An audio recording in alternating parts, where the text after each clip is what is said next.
every time they use that other company for video or drone, it's a chance that you're going to lose that client, because if they offer everything and you don't, that's going to be a one-stop shop for them. So, it's hard to measure that per se, but that's something to keep in mind as well, is that offering these services is going to drive up your ASP, and having the conversation is going to help drive up the ASP. But letting them know that you do this and having it available is actually going to keep clients with you long term and just build a better relationship. Welcome to the Spiro Podcast, managing your real estate photography and videography business. With your hosts, Todd Kivimaki and Craig Magrum. Welcome to the Spiro Podcast, managing your real estate photography and videography business. Spiro is a software platform designed to manage and grow and scale your real estate photography business. I'm Craig Magrum. I'm the business development and client care specialist for Spiro and host of the Spiro Podcast. And along with me, as always, our founder and owner of Spiro and Spiro co-host, Todd Kivimaki. Good morning, Todd. Hey, Craig. Hey, glad to be here today. Beautiful fall day here. Excited for you listeners out there. Thank you for joining us again this week. If you are just coming your first time, hopefully you find some nuggets in here that you can apply to your business. If you're joining us for a second time, thanks for coming back. If all of you could help us out and hit the subscribe button, and if you're on YouTube, if you could click the notification bell, that would help us out. Also, it's going to alert you of when our latest podcast is going to air. So the goal of this podcast is to help you grow your real estate media business. And we need your help with that. We need to know what you want to know. I'm not saying, and we're not saying we know everything, but we're going to find someone that does know. I've made a lot of dumb mistakes in my life, and hopefully I can share some of those with you over the last 20 years of running a real estate media business. And if I don't know it, I won't be naive. I don't know a lot anymore. But we will find someone that can help you out. So email us, hello@spiro.media. Let us know what you want to know, and we're going to open up the book. Absolutely. And this week's question, it's kind of a simple question, and yet it's not a simple question. So we're just going to dive right in, Todd. We've got a special guest with us that's going to help us explore this topic a little bit, and I'll let you introduce him.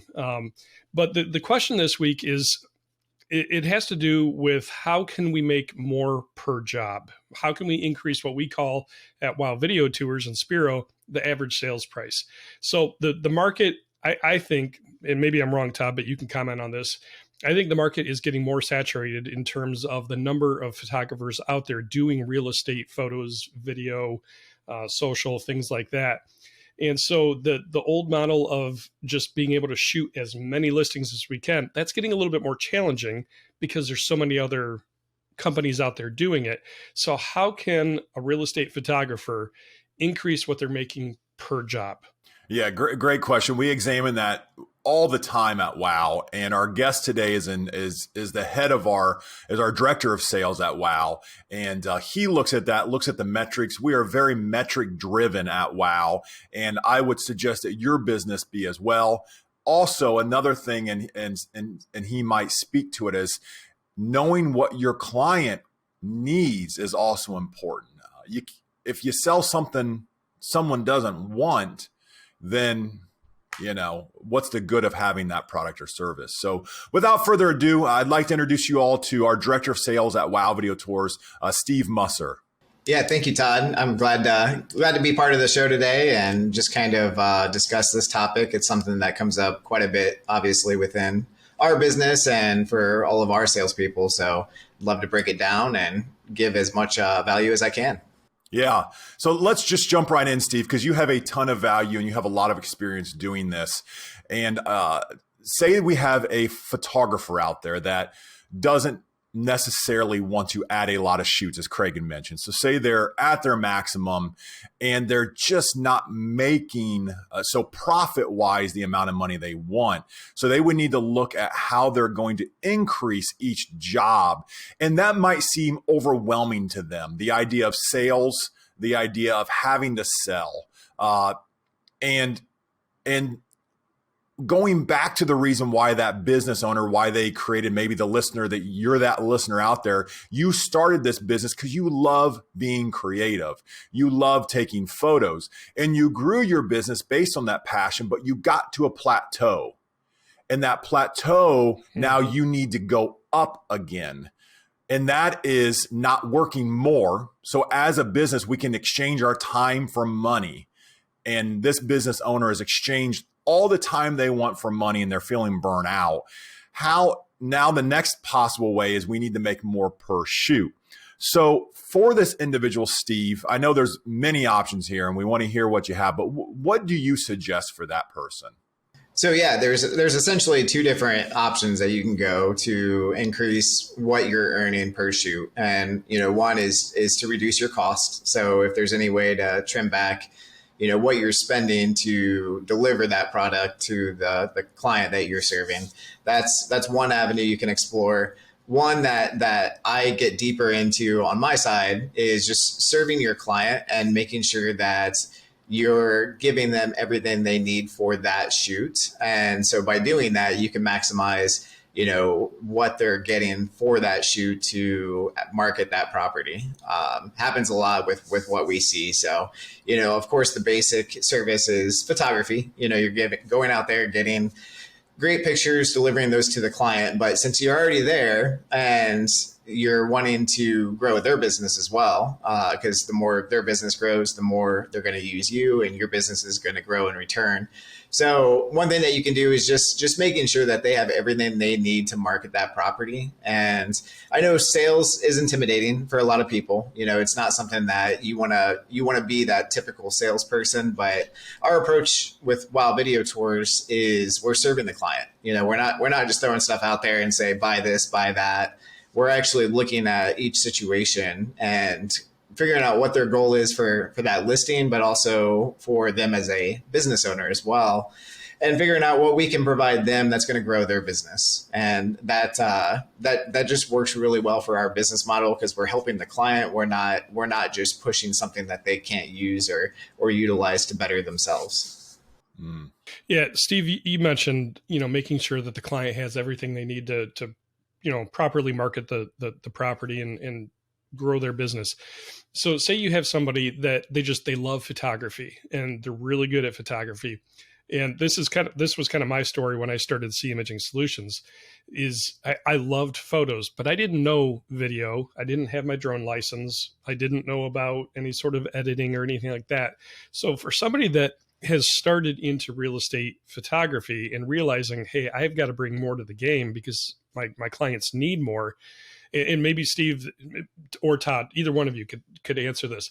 How does somebody that doesn't know videography or drone, how do they start to learn about this stuff and get the practice that they need to shoot something well that's outside of photography? Yeah, I'll answer quickly as to how they can get that information. And then I think Steve can give some insight on how we then educate the clients to serve them and understanding that is a product that will help them market and grow their business. So the beautiful thing about real estate media in the end of 22 is there is a lot of resources out there to learn these items. 20 years ago, there wasn't. Quite honestly, I stumbled through it and we figured some things out. And we continue to evolve what we shoot. But there is a ton of resources out there on how to shoot video, how to fly a drone, how to get your FAA 107 license, what the laws and regulations. A simple search is going to get you to that path. Now, we have a proprietary system we've developed here at WOW that our head of training has developed, and it's a video series and it's a curriculum. And that's how we onboard and educate our individuals at WOW. So that's what we have. And you will probably, as you grow your business, you will begin to create your own system as well. Because you will want things done in a certain way. You might take inspiration from other systems or use portions of other systems. Like for our FAA training, we have a service, we have and I don't even know what we use, but I know that we've changed it many times over the years, and we suggest based on experience and based on feedback. So there's a lot of resources out there. If you're looking for a specific thing, just email us, hello@spiro.media. I'll shoot you off a specific curriculum, give you some insight as to what we do with our curriculum to give you inspiration. I don't necessarily think one is out there better than the other. Well, quite honestly, this is just my I think ours is the best, but I don't think you have to use it. That's just me. So there's a lot out there. Now, Steve, I'm going to pass it to you because I think this is the important thing is once a photographer understands the why behind adding video and the why behind adding drone, now how do they get their clients to understand that in a feature benefit, or why would the realtor want this? I know you have some tips and tricks and some ways that you bring up these items to serve a client and not to sell a client. Yeah. So the more, once you have those arrows in your quiver and you have all the resources, that you're going to offer out to your clients, the big thing is, letting all your clients know that that's available. So, you want to make sure that information's out to the public and accessible, so that anybody searching you can find that you're not just photography, you can do these other services as well. And there's multiple ways to kind of get that information out there. Another thing you can kind of do is cater your offerings to what your audience wants. And so that's something, Todd mentioned that we're very metric driven, and we're going through a big process right now where we're just gathering as much feedback as we can, not only on what they want to see for our clients, but what their satisfaction level is with what we're offering, and if they want to see new things and things along those lines. So get to know your audience, get to know what they're wanting and what they're happy with, or what they want to see added. And then that will help you build that side of the business as well. And then when you get down to individual agents and having that conversation. So the way that we kind of follow our process is we're very relationship based, and it's a consultative selling process. So basically having the conversation with clients and knowing, when it comes down to that listing, knowing what they want to see out of that. So obviously the end goal is to sell that home, but usually I'll start by asking some questions like, what are the main selling features of this home? They're going to know better than anybody, and that's going to trigger some responses for you. So, if one example is there's no rear neighbors for a listing, then you're going to want to highlight, be like, we can do drone or aerial photography or video, and really highlight that there's nobody behind that home. Because, in the one case I'm thinking of, it was a very packed subdivision. This specific lot just happened to border a wooded area. So it was very private compared to everything else. And it's something the agent never thought of. They knew that was a selling feature, but they didn't know, outside of putting it in words in the description, they didn't know how to highlight that. And so we did some aerial shots and really highlighted that feature and let them sell it and market it the best way they can. So I think you just have to listen to what they're looking for, what they're wanting, what the selling features are of that house, and really cater your conversation to that and help them boost their position. And then longer term too, there's a lot of branding things that we offer. So when you're looking at an agent, their goal is to sell that home, but their goal is also to get more homes to sell. And so if that's a goal of theirs, then you want to possibly consider, what can I do to help them reach that goal? And, that's couple of big things with that is staying top of mind. So having their face in the video or marketing materials or whatever you're offering, you're giving them a step up long-term as well to kind of build that business even bigger beyond that one listing. Let's try and see if we can put some hard numbers to this. So Todd and or Steve, again, in the past, Todd, you and I have talked about scaling your business through broker deals. And obviously we're looking at total number of shoots. But I know WOW had an effort just in the last year or two or three of increasing our average sales price and making more per shoot. When a photographer really keys in on increasing their profit per shoot, what's the real world effect or possibilities of, like, how much can we grow our business? What's our experience been? Yeah, this gets to be a fun one. So I think I shared a couple podcasts ago that it wasn't until 5 or 6 years ago that we began tracking our average sale price.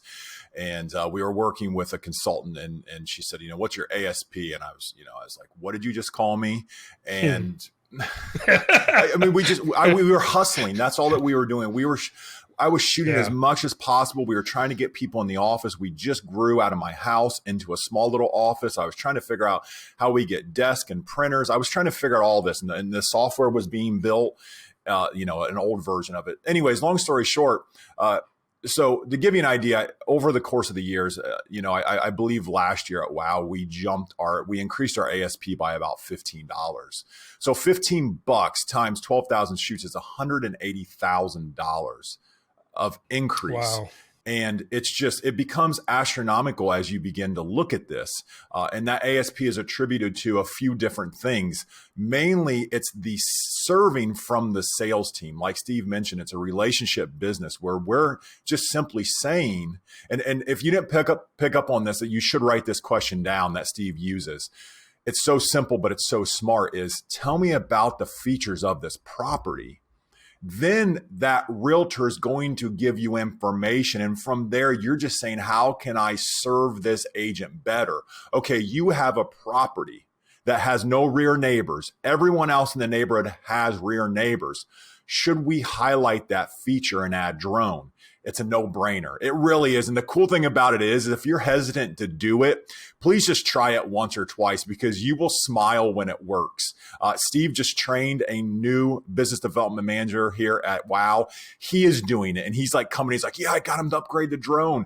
It just simply works. And you're not selling them. You're not trying to convince them to do something. You're just simply saying how they can market that property better and how that will help them get more listings.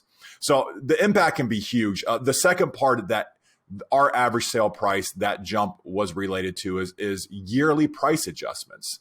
And we're not going to go into that during this podcast, but I do think that's an important thing. And I'll be transparent. It's a thing that I let slip by at WOW for too long, just thinking, oh, I don't want to bother them. I won't go up $2 or I'll just eat the $2 or the $4. Well, you do that over the course of 10 years and you don't raise prices. Then you're kind of in a point where we could have squeezed $2 more out. Who's worried about $2, $5? If they are, they're probably not a good client if they're going to leave you over $5 or you don't have a good product. So those are a combination of the hard work from the sales team and just educating. If you don't have a sales team, that's okay. Just use the line that Steve says and just go out and talk and build relationships and tell your clients about your products. Again, don't assume that a client understands the features and the benefits of what drone photo and video is. So, Steve, what do you have to add to that? Yeah, I was going to throw out there too. So some of the other things that is a huge benefit on the retention of clients and higher ASP and everything else is the services that you're offering outside of photography or anything else that we're discussing today is that you're going to retain more clients. And that might be harder to measure, but if you're doing just photography and they're having to outsource to video or drone or any of this, every time they use that other company for video or drone, it's a chance that you're going to lose that client because if they offer everything and you don't, that's going to be a one-stop shop for them. So, it's hard to measure that per se, but that's something to keep in mind as well, is that offering these services is going to drive up your ASP and having the conversation is going to help drive up the ASP. But letting them know that you do this and having it available is actually going to keep clients with you long-term and just build a better relationship. Right. Steve, let me ask you like one more question that you could ask an agent. Say you're trying to increase your average sales price through branding products like a video that features the realtor. Maybe they're trying to scale their business. What to get them to think about these other types of videos, these social videos, things like that. What kind of question would you ask them to get them thinking about that and then be able to introduce a solution for that? Yeah, we have some good talking points across the sales team that everybody uses a little bit differently. But again, it's just a relationship, conversation, consultative conversation that you're having. We have one salesperson that does really good with just saying, have you ever thought about putting your face in your video to build your brand up? And, the answer is yes. A lot of times they have thought of that. They just never made that step, or they didn't know it was available, things like that. So that helps a lot. Or even just asking, hey, what are you doing to just keep your brand out in front of everybody? And you'll know right away. There's some hesitation. Some people know they need to do it, but they're not ready to jump on camera. But having that conversation, you'll know where they are at that point, and then just stay with them through the process. And eventually, I promise you, eventually they're going to switch, and they're going to be like, it's time for me to do. They hit a plateau in their business, and they realize they need to do more. They need to brand themselves. They need to build that up. And if you've had those conversations, they know you're the person to go to. Yeah, that's a great point, Steve. And just one thing, is now a good time? Are you seeing, with the metrics you're looking at, a shift in thinking as to where realtors in the past 12, 24 months, the inventory has been so low that realtors are selling with 10, 20 offers 100 grand over ask, pending the market, but crazy strong sellers market? Do you find that you're getting more attention from the realtors that you and the team talks to now about, hey, I need to think about actually branding myself because this market's changing? Yeah, absolutely. I think the ones that we've had those conversations with consistently and that listen, to that feedback and kind of acted on it 12 months ago are the ones that are doing higher level performance right now. And so they saw that coming down the pipeline, and now it's kind of tightening up with the market, and they're winning more of that business because they're top of mind. They've been doing this. And then the other ones that were interested but haven't made that transition yet really are kind of in I don't want to say panic mode, but it's getting to that point because they're realizing, I need to do more. I can't just, sit back and sell these houses overnight like I used to. They're still selling pretty quick. They're still selling, pretty aggressively. But, when you've had, especially like a newer agent, for example, if they came in during that busy market and they're used to just putting a house out there and getting 30 offers overnight and having it sell for over ask price, and now, 2 days after they list it, they're wondering, like, why am I not getting offers? Well, they're starting to realize there's more to that business, and they really need to market not only the listing, but themselves out there. Yeah. So it all sums up to, in my mind, just listening to all of us, the three main things. One, we have to continually educate ourselves on additional products and services that will help a realtor grow. Then we got to implement those things to be able to offer them to increase our average sales price. And then finally, just asking the right questions to get our clients thinking about things. Is fair summary? Yeah. And I think just asking, whenever I go into an office meeting or meeting one-on-one with clients, just asking them, what do you want to see? Is there something that you've seen out there that you want to have? And getting that feedback, when you start getting the same answers over and over again, that kind of directs your business too, to know, like, I need to offer this because there's a demand out there for it. So that will help a long way as well. Yeah. Todd, it reminds me of, all of this reminds me of a saying my dad pounded into my head when I was growing up: work smarter, not harder. Mm-hmm. Yeah, that's so true. We have it written up on the board in the conference room as a goal around here. And a lot of that is feeding back to understanding what your clients want, and, read less minds, ask more questions, I believe John Acuff said. And I think that's very true.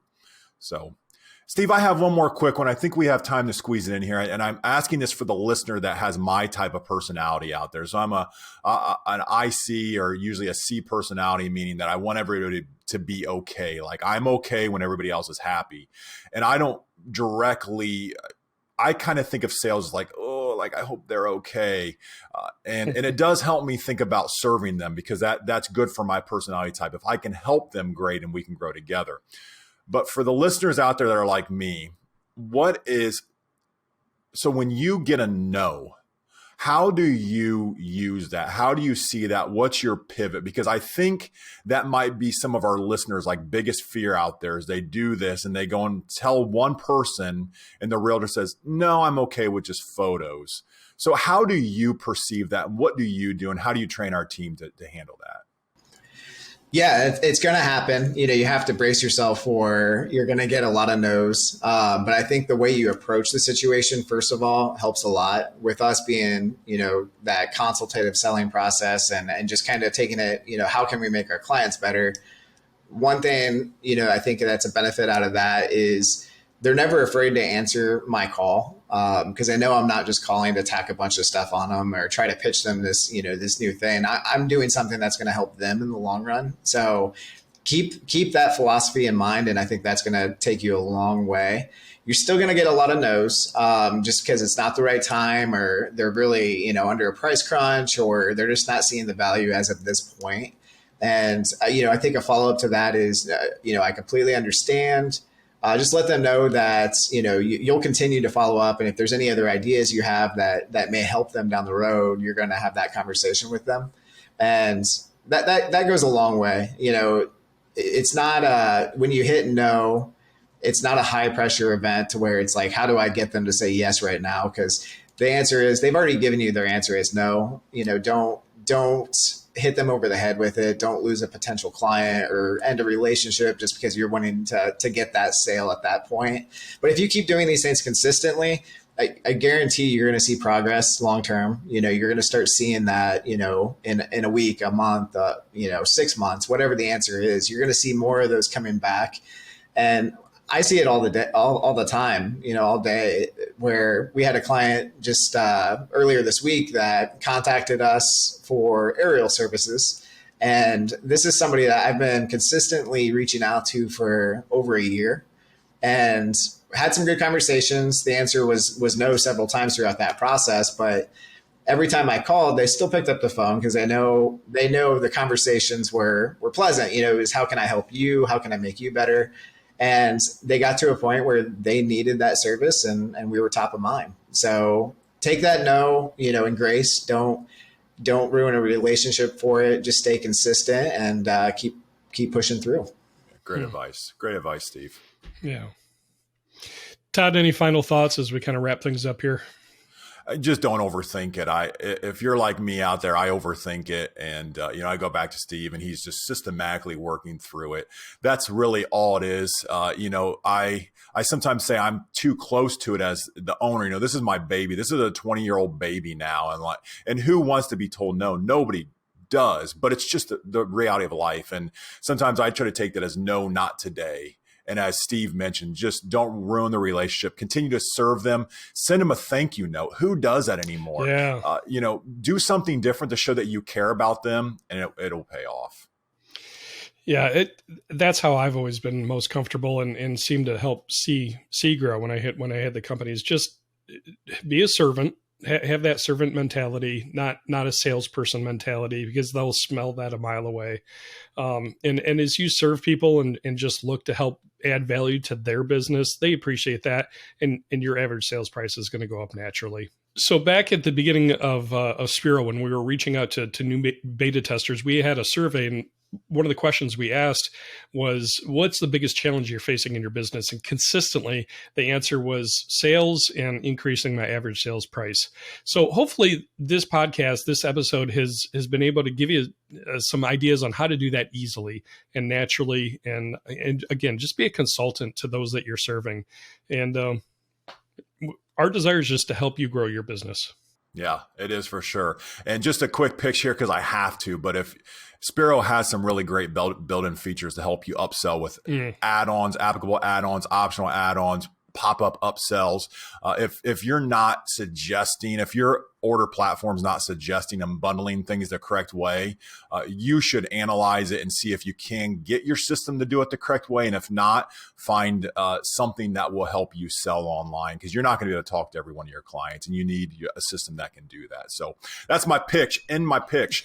Steve, thank you for being on with us. The last words, any closing advice to our listeners out there? I think just echoing what we've said today is, when you think sales, it's not the the used car salesman mentality. You know, it's just, Yeah. it's just what can you offer your clients to help their business get better? And in return, they're going to pay that back to you by using you to get to that point. So just having those conversations and making sure you're there to support them, and you're going to see that sales increase over time.